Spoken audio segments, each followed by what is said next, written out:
24 अक्टूबर 2023 सुरक्षा गारंटी की कमी के कारण डब्ल्यूएचओ उत्तरी गाजा के प्रमुख अस्पतालों में ईंधन और आवश्यक जीवन रक्षक स्वास्थ्य आपूर्ति वितरित करने में असमर्थ है।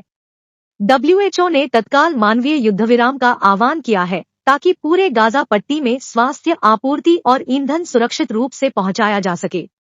उत्तरी गाजा में डब्ल्यूएचओ की आपूर्ति और ईंधन की प्रतीक्षा कर रही कुछ सुविधाओं में अल-शिफा अस्पताल शामिल है, जहां बिस्तर अधिभोग पहले से ही 150% के करीब है। पिछली रात इंडोनेशियाई अस्पताल को ईंधन की कमी के कारण कुछ महत्वपूर्ण सेवाओं को बंद करने के लिए मजबूर होना पड़ा और अब यह सीमित कार्यक्षमता के साथ चल रहा है। तुर्की फ्रेंडशिप अस्पताल, गाजा पट्टी का एकमात्र ऑन्कोलॉजी अस्पताल, ईंधन की कमी के कारण आंशिक रूप से कार्यात्मक है, जिससे लगभग 2000 कैंसर रोगियों को खतरा है। क्षति और हमलों के कारण जिन अस्पतालों को बंद करना पड़ा है, उनके अलावा गाजा पट्टी के 6 अस्पताल ईंधन की कमी के कारण पहले ही बंद हो चुके हैं।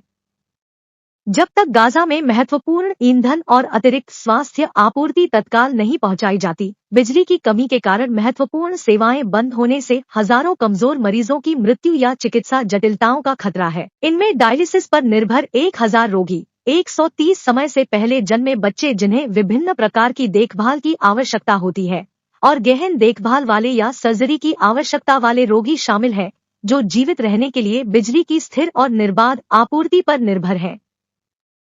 कल, जिन्होंने उनरवा के समर्थन के साथ दक्षिणी गाजा और फिलिस्तीन रेड क्रिसेंट सोसाइटी के 4 प्रमुख अस्पतालों में 34,000 लीटर ईंधन दिया ताकि अपनी एम्बुलेंस सेवाओं को बनाए रखा जा सके। हालांकि यह केवल 24 घंटे से अधिक समय तक एम्बुलेंस और महत्वपूर्ण अस्पताल के कार्यों को रखने के लिए पर्याप्त है, जिनमें से कुछ की दवाएं और स्वास्थ्य आपूर्ति पहले से ही दक्षिणी गाजा के 4 प्रमुख अस्पतालों में पहुंची है। साथ ही साथ फिलिस्तीन रेड क्रिसेंट सोसाइटी को इसके 2 स्वास्थ्य सुविधाओं और एम्बुलेंस क्रू को वितरण के लिए भी दिया गया है। आपूर्ति देने वाली टीमों का कहना है कि स्वास्थ्य कर्मचारियों को फिर से भरने के लिए राहत मिली थी। उन्होंने ट्रकों से आपूर्ति के बक्से और सीधे ऑपरेटिंग थिएटरों में, जहां डॉक्टर एनेस्थीसिया या अन्य बुनियादी सर्जिकल आपूर्ति के बिना सर्जरी कर रहे हैं। गाजा पट्टी के लोगों के लिए स्थिति निराशाजनक है।